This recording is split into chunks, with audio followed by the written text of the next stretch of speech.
Mes amis, approchez-vous avec crainte et tremblement, car nous apprêtons aujourd'hui à toucher à l'une des idoles les plus dorées et les plus chéries de la chrétienté moderne. Il y a une question qui traverse les générations, une interrogation qui divise les cœurs et sépare souvent le blé de l'ivraie, le fidèle du religieux. Pourquoi alors que le monde entier s'unit dans une frénésie de célébration le 25 décembre, y a-t-il un peuple, un reste choisi qui décide de marcher à contre-courant? Pourquoi ceux qui ont été séparés pour une vie de sainteté observent-ils cette période avec un silence révérencieux, refusant de plier le genou devant l'autel de la tradition populaire? Ce n'est pas une question de religiosité vide. Ce n'est pas un jugement arrogant porté du haut d'une tour d'ivoire. C'est une question de vie ou de mort spirituelle. C'est une question d'obéissance radicale à la parole de Dieu, de discernement spirituel aiguisé et d'un amour profond pour la vérité qui libère. Vous êtes-vous déjà arrêté au milieu des lumières scintillantes et des hymnes familiers pour poser cette question simple mais terrifiante au Saint-Esprit? Seigneur Dieu, est-ce toi qui as ordonné cela ou est-ce une invention de l'homme? Avez-vous ouvert les Saintes Écritures pour examiner si Noël possède un fondement biblique ou si c'est une tradition humaine qui a été vêtue d'une robe religieuse pour masquer sa nudité païenne? La Bible nous avertit avec une clarté foudroyante dans Jérémie 10. 2. Ainsi parle Dieu, n'imitez pas la voix des nations, car les coutumes des peuples ne sont que vanité. Ces mots ne sont pas des suggestions polies, ce sont des commandements directs du trône céleste. Dieu appelle son peuple à sortir de la multitude, à ne pas se conformer au modèle de ce siècle, à ne pas mélanger le vin pur du sanctuaire avec l'eau trouble des égouts du paganisme. Les élus ne célèbrent pas Noël parce qu'ils ont choisi la vérité au-dessus de la popularité. Ils ont compris qu'il vaut mieux plaire à Dieu seul qu'à l'univers entier. Ils ont découvert que la pureté de la foi exige le renoncement, le courage de nager contre le torrent tortueux de la culture et la disposition à être incompris, même par ceux qui se disent frères. Mais avant de plonger le scalpel de la vérité dans cet abcès, permettez-moi de m'adresser à ceux qui soutiennent la connaissance de la vérité et se soucient de la justesse. Proclamer une vérité aussi impopulaire demande des ressources et du courage. Nous savons que ce message va déranger, mais nous savons aussi qu'il va libérer du poids du mensonge. Si ce message pacifique est pour vous une source d'eau vive, si vous désirez voir votre connaissance purifiée de ces compromissions, vous pouvez continuer la lecture ou l'écoute de ce message. Quand Jésus est né, il n'y avait pas d'arbre décoré. Il n'y avait pas d'échange de cadeaux entre hommes. Il n'y avait pas de célébration commerciale. Il y avait des bergers humbles, des anges proclamant la gloire de Dieu et un enfant enveloppé de l'ange, couché dans une mangeoire. La simplicité était le décor. L'adoration était le but et la gloire de Dieu était le centre absolu. Mais qu'a fait l'Église moderne de cet événement sacré? Elle a transformé la naissance du Sauveur en une fête païenne christianisée. Nous avons adopté des symboles qui proviennent de rituels anciens dédiés à des démons et à de faux dieux. L'arbre de Noël, mes amis, n'est pas innocent. Il était utilisé dans les cérémonies druidiques pour honorer les divinités de la nature. Le Père Noël est une figure mythologique qui vole la gloire de l'omniscience et de la bonté qui n'appartient qu'à Jésus-Christ. Les couronnes, les bougies, les ornements, les cadeaux, tous ces éléments ont des racines qui plongent dans un sol qui ne connaît pas le Dieu de la Bible. Et pourtant, l'Église a embrassé ces traditions comme si elles étaient saintes. Elle a agi comme si Dieu ne se souciait pas de la provenance de ce que nous lui offrons. Nous avons cru au mensonge que nous pouvions prendre les choses du diable, les laver un peu et les offrir sur l'autel de Dieu. Les élus qui témoignent du seul vrai Dieu refusent de participer à ce mélange parce qu'ils connaissent le caractère jaloux de Dieu. Ils lisent dans Deutéronome 12, 30 et 31. Garde-toi de t'informer sur leur Dieu et de dire comment ces nations servaient-elles leur Dieu. Moi aussi, je veux faire de même. Tu n'agiras pas ainsi à l'égard de l'Éternel, ton Dieu. Car elles servaient leur Dieu en faisant toutes les abominations qui sont odieuses à l'Éternel. Entendez-vous la force de ces mots? Dieu ne veut pas que son peuple apprenne les chemins des païens pour les adapter à son culte. Il ne veut pas d'une adoration recyclée. Il veut une adoration pure, née de l'esprit et de la vérité. Il veut des cœurs sincères, pas des traditions vides héritées de cultures qui le haïsent. Vous pensez peut-être, mais je célèbre Noël avec des intentions pures. Je fais cela pour Jésus, et je vous demande avec tout l'amour fraternel possible, Dieu a-t-il demandé cette célébration? Est-elle dans les Écritures? Jésus a-t-il ordonné que nous nous souvenions de sa naissance de cette manière? La réponse, si vous êtes honnête avec la Bible, est un non retentissant. Jésus nous a commandé de nous souvenir de sa mort et de sa résurrection, mais il n'a jamais établi une fête pour commémorer sa naissance. Pourquoi? Parce que la naissance de Christ n'était pas le point culminant de la rédemption. C'était le commencement. Ce qui nous sauve, ce n'est pas le bébé dans la mangeoire, c'est l'homme qui a donné sa vie, son sang sur le poteau de supplice pour que tous puissent accéder au pardon. Les élus qui témoignent de sa vie comprennent cette distinction fondamentale. Ils célèbrent Dieu par Jésus-Christ tous les jours, pas seulement une fois par an, à une date qui historiquement est un mensonge. Car il faut le dire, Jésus n'est pas né le 25 décembre. Tous les historiens sérieux s'accordent à dire que cette date a été choisie par l'Église romaine des siècles plus tard pour coïncider avec les fêtes païennes des Saturnales, qui est la naissance du Sol Invictus, le dieu soleil invaincu. C'était une stratégie politique, une ruse humaine pour faciliter la conversion des païens en leur permettant de garder leur fête tout en changeant simplement le nom de la divinité. Mais Dieu a-t-il autorisé cette stratégie? A-t-il signé ce traité de paix avec le paganisme? Jamais. Quand Paul écrivait aux Galates, il les a repris vertement parce qu'ils observaient les jours, les mois, les temps et les années. Il leur a dit, « Je crains d'avoir inutilement travaillé pour vous. » L'apôtre était inquiet. Il voyait les croyants retourner à des pratiques religieuses externes qui ne transformaient pas le cœur, des célébrations ritualistes sans vie, des traditions maintenues par coutume et non par conviction et connaissance spirituelle. Le Noël moderne correspond parfaitement à cette description. C'est une coquille vide peinte de couleurs vives mais sans la vie de l'esprit. Les témoins de Dieu ne sont pas des légalistes sans cœur.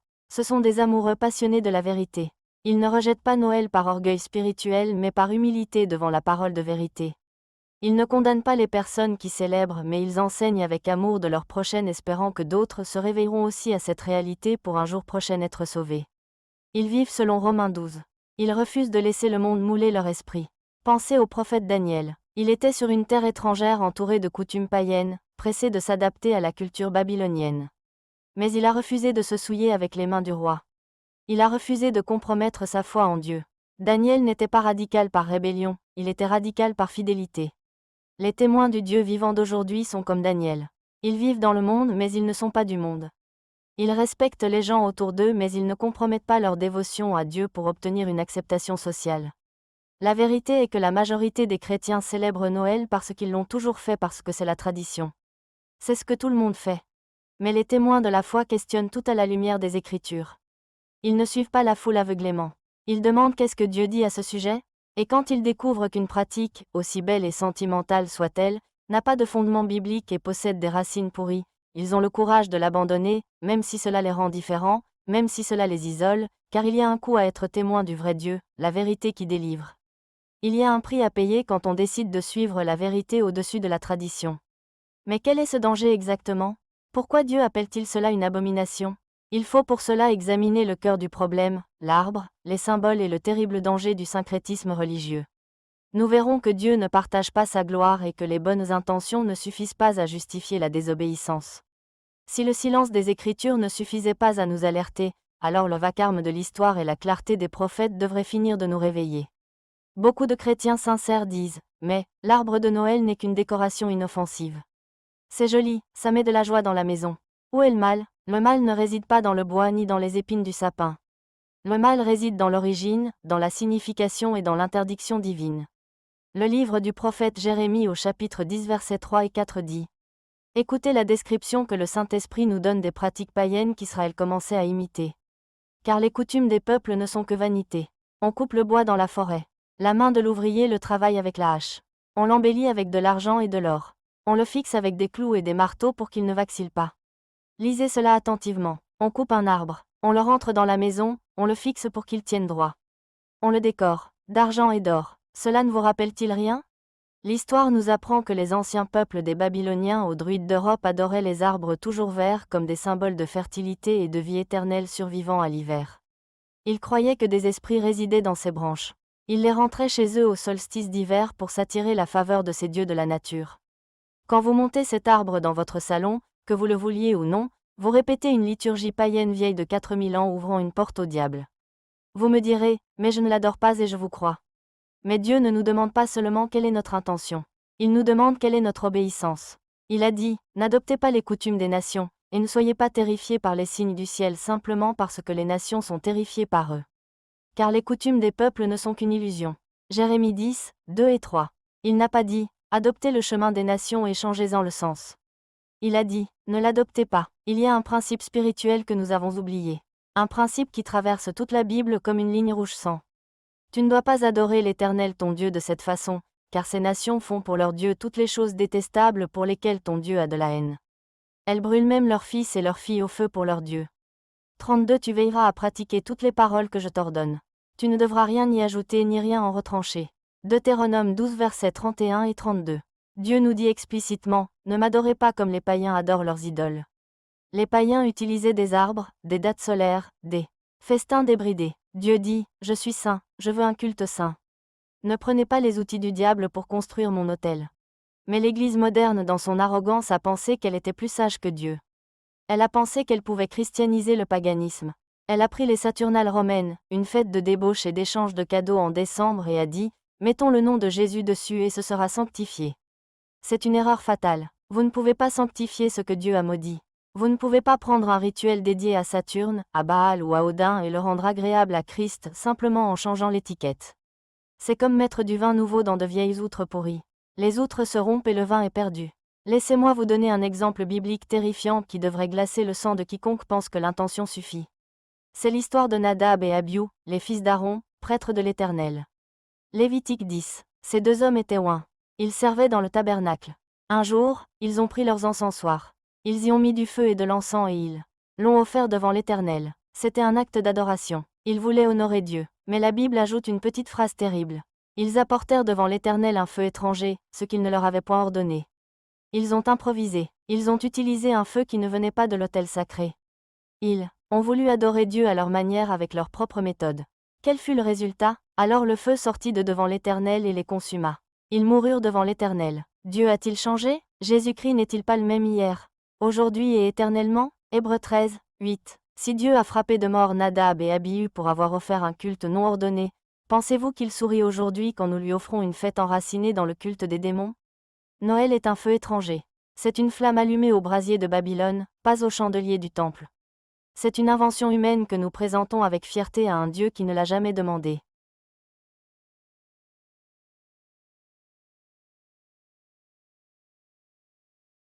L'apôtre Paul posait cette question aux Corinthiens. Quel rapport y a-t-il entre le temple de Dieu et les idoles? C'est pourquoi sortez du milieu d'eux et séparez-vous, dit le Seigneur. 2 Corinthiens 6 versets 16 et 17. Nous vivons une époque de confusion. On nous dit que tout est bon si le cœur est sincère. Mais Uzzah avait le cœur sincère quand il a touché l'arche de l'alliance pour l'empêcher de tomber et il est mort sur le coup. 2 Samuel 6. Pourquoi? Parce que Dieu avait dit, on ne touche pas, et que la bonne intention ne remplace pas l'obéissance stricte. L'arbre de Noël chez un chrétien est un symbole de rébellion. Il représente la volonté de l'homme de définir comment Dieu doit être adoré. Pourquoi tant de foyers chrétiens sont-ils secs spirituellement? Pourquoi tant de prières semblent-elles bloquées? Se pourrait-il que nous ayons attristé Dieu en introduisant des abominations dans nos maisons sous couvert de tradition? Vous ne pouvez pas inviter la présence de Dieu et la présence du monde à la même table. Vous ne pouvez boire la coupe du Seigneur et la coupe des démons. Nous dit Paul, 1 Corinthiens 10, 21.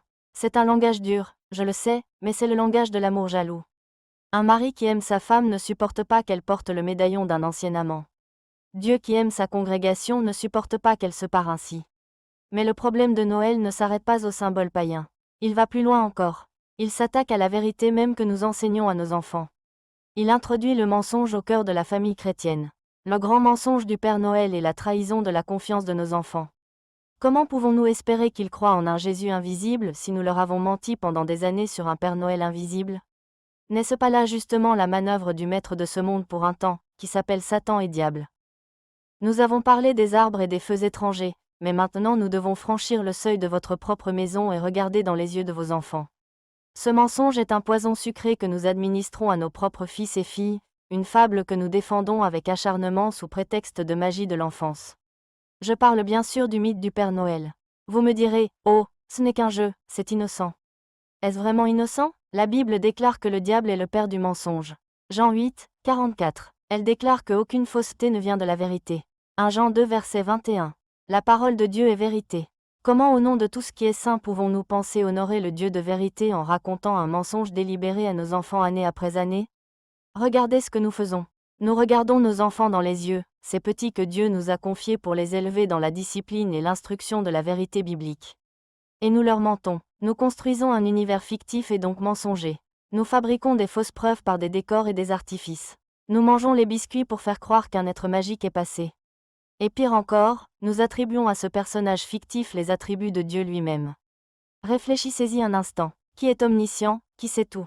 Nous disons aux enfants, le Père Noël sait si tu as été sage ou méchant. Il voit tout, qui est omniprésent partout à la fois. Nous disons, il visite toutes les maisons du monde en une seule nuit. Qui est le donateur de tout don excellent? Nous disons, c'est le Père Noël qui t'apporte ses bénédictions, qui est immuable et éternel, ce vieillard qui ne meurt jamais. Voyez-vous ce qui se passe? C'est une usurpation, c'est un blasphème déguisé en conte de fées. Nous avons créé une idole intemporelle, un Dieu de substitution qui ne demande pas de repentance, seulement une bonne conduite superficielle en échange de récompenses matérielles. Nous avons remplacé le Père Céleste par le Père Noël. Et quel est le fruit de ce mensonge? Le jour vient inévitablement où l'enfant découvre la supercherie. Le voile se déchire. Il réalise que ses parents, les êtres en qui il avait une confiance absolue, lui ont menti pendant des années. Et alors, la question terrible germe dans son petit prix. Si papa et maman m'ont menti sur le Père Noël qu'on ne voit pas, m'ont-ils aussi menti sur ce Jésus qu'on ne voit pas? Vous avez sapé les fondements même de la foi de votre enfant et réalisé le plan d'un diable qui n'a que faire de vous. Vous avez mélangé le mythe et la réalité. Vous avez mis Jésus et le Père Noël dans le même sac de histoire magique. Et quand le Père Noël tombe, souvent la foi en Jésus-Christ vacille avec lui. Proverbe 22, 6 nous ordonne: instruis l'enfant selon la voie qu'il doit suivre. Quelle voie lui enseignez-vous? La voie de la vérité ou la voie de la fantaisie? La voie de la réalité spirituelle ou la voie de l'illusion commerciale? Car ne nous y trompons pas, derrière le masque rouge du Père Noël se cache le visage grimaçant d'une autre divinité ancienne, Mammon. Noël, tel qu'il est pratiqué aujourd'hui, n'est pas la fête du Christ mais la grand-messe du consumérisme. C'est l'autel de la cupidité. Jésus est né dans le dénuement le plus total. Il a vécu sans avoir où reposer sa tête. Il a chassé les vendeurs du temple avec un fouet en criant: vous avez fait de la maison de mon père une caverne de voleurs. Et aujourd'hui, nous invitons les voleurs, les marchands et les changeurs au cœur même de ce que nous appelons son anniversaire. Nous nous endettons pour acheter des choses dont nous n'avons pas besoin. Nous enseignons à nos enfants à désirer, à convoiter, à faire des listes de ce que je veux, cultivant en eux l'égoïsme au lieu de la gratitude. C'est une abomination, c'est l'idolâtrie du matériel. Comment pouvons-nous prétendre adorer celui qui a dit malheur à vous, riches, tout en participant à la plus grande orgie de dépenses de l'année? Comment pouvons-nous célébrer celui qui s'est fait pauvre pour nous enrichir spirituellement en nous noyant dans des richesses matérielles qui nous appauvrissent spirituellement? Jésus a dit, nul ne peut servir deux maîtres. Vous ne pouvez servir Dieu et Mammon. Matthieu 6 verset 24. Noël est le moment de l'année où l'Église tente désespérément de servir les deux. Elle chante des cantiques à Dieu le matin et sacrifie à Mammon l'après-midi. Elle est divisée, elle est adultère. Jacques lance cet avertissement brutal. Adultère que vous êtes, ne savez-vous pas que l'amour du monde est inimitié contre Dieu? Quand nous aimons le monde, ses fêtes, ses lumières, ses cadeaux, ses traditions, nous nous constituons ennemis de Dieu. Le système de Noël est le chef-d'œuvre du système du diable. Il joue sur nos émotions, sur notre nostalgie, sur nos désirs charnels pour nous garder captifs, loin de la simplicité de Jésus. Mes amis, le diagnostic est sombre. Nous avons adopté un arbre interdit et à bannir. Nous avons allumé un feu étranger et pécheur. Nous avons menti à nos enfants en bravant un des 10 commandements. Nous avons adoré un faux Dieu. Et le Seigneur Jésus, au milieu de tout ce bruit, se tient comme un exclu triste de votre spectacle. Dans l'Apocalypse, cette révélation, Jésus adresse une lettre à la congrégation de Laodicée. Une congrégation riche, une congrégation qui n'a besoin de rien, une congrégation satisfaite d'elle-même.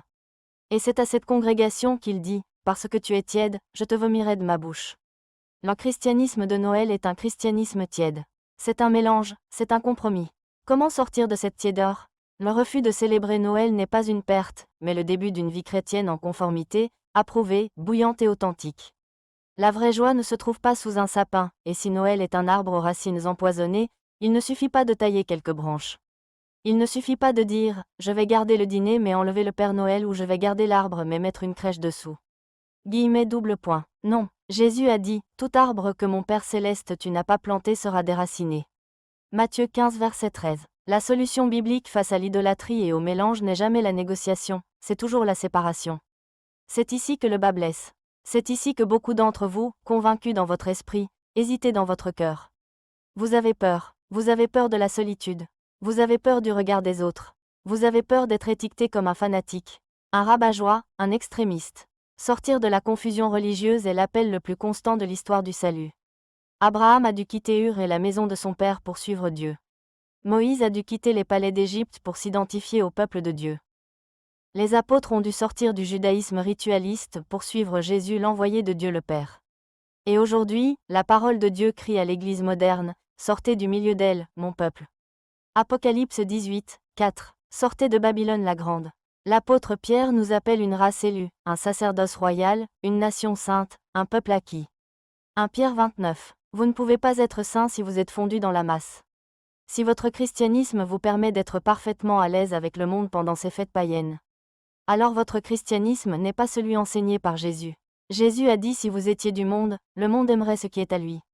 Mais parce que vous n'êtes pas du monde, le monde vous hait. Jean 15, 19. L'approbation du monde est souvent le signe de la désapprobation de Dieu. Je sais ce que vous pensez, mais ma famille, si je ne fête pas Noël, je vais créer la division, je vais les blesser. C'est une douleur réelle, je ne la minimise pas. Mais écoutez les paroles de notre Maître. Des paroles que nous aimons souvent ignorer. Celui qui aime père ou mère plus que moi n'est pas digne de moi. Et celui qui aime fils ou fille plus que moi n'est pas digne de moi. Matthieu 10, 37. Qui est assis sur le trône de votre cœur? La tradition familiale ou la parole de Dieu? La paix des hommes ou la gloire de Jésus-Christ? Et paradoxalement, c'est en choisissant Christ au-dessus de la famille que vous devenez le meilleur témoin pour votre famille. Quand vous leur dites avec douceur mais fermeté, « Je vous aime trop pour participer à un mensonge. Je veux célébrer Jésus avec vous, mais je ne peux pas le faire en violant ma conscience avec des rituels que Dieu n'a pas ordonnés. » Vous plantez une semence, ils se moqueront peut-être au début, mais ils verront votre intégrité. Ils verront que votre foi n'est pas un hobby culturel, mais une allégance vitale.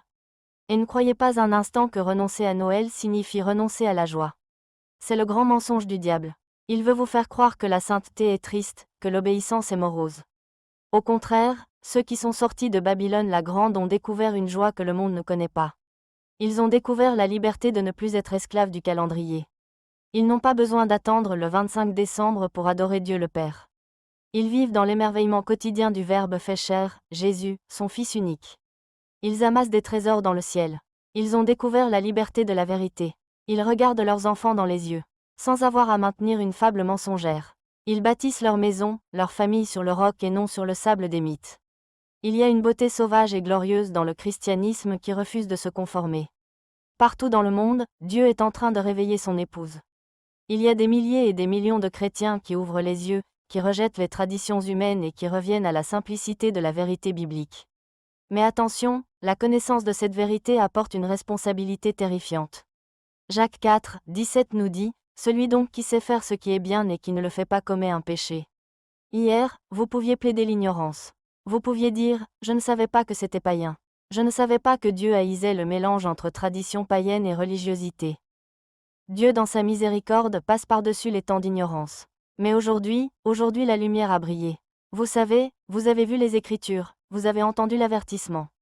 Continuez à célébrer Noël maintenant après avoir reçu la connaissance de la vérité, ce n'est plus de la tradition, c'est de la rébellion. C'est dire à Dieu, je sais que tu n'aimes pas ça, mais je le ferai quand même parce que j'aime ça ou parce que j'ai peur des hommes. C'est un chemin dangereux, c'est le chemin de l'endurcissement du cœur. Le choix délibéré de ne pas profiter d'avoir une relation proche et privilégiée avec Dieu. Mais au contraire de le rejeter quoi qu'il en coûtera. Si vous entendez sa voix, n'endurcissez pas vos cœurs. Hébreux 3, 15. Allez-vous suivre la multitude sur le chemin large de la tradition ou allez-vous prendre le chemin étroit et sinueux qui mène à connaître la vérité? Dieu pardonne tout à celui qui s'approche de lui, fait la démarche de le connaître un peu plus chaque jour. J'ai mélangé ton culte, j'ai menti à mes enfants. Pardonne mon ignorance et purifie ma maison. Agissez avec courage. Si vous êtes convaincu que l'arbre est une idole et une abomination selon Jérémie 10, alors traitez-le comme tel. Ne le remisez pas au grenier pour l'année prochaine au cas où. Débarrassez-vous de l'interdit. Josias n'a pas rangé les idoles dans un placard. Il les a réduites en poussière. Soyez cohérents. Cessez de participer à la mascarade. Remplacez le vide de ce Père Noël sans valeur par quelque chose de meilleur. Remplacez le mensonge par la vérité. Remplacez les dépenses égoïstes par une générosité vers le vivant. Montrez à vos enfants et à votre famille qu'il y a plus de 360 autres jours pour faire repas, cadeaux d'une valeur supérieure, celle de l'amour et d'une surprise sans pareille, sans attribuer votre dépense et cadeaux comme provenant d'un vieux barbu mystique. Jésus a dit, « Entrez par la porte étroite, car large est la porte, spacieux est le chemin qui mène à la perdition et il y en a beaucoup qui entrent par là.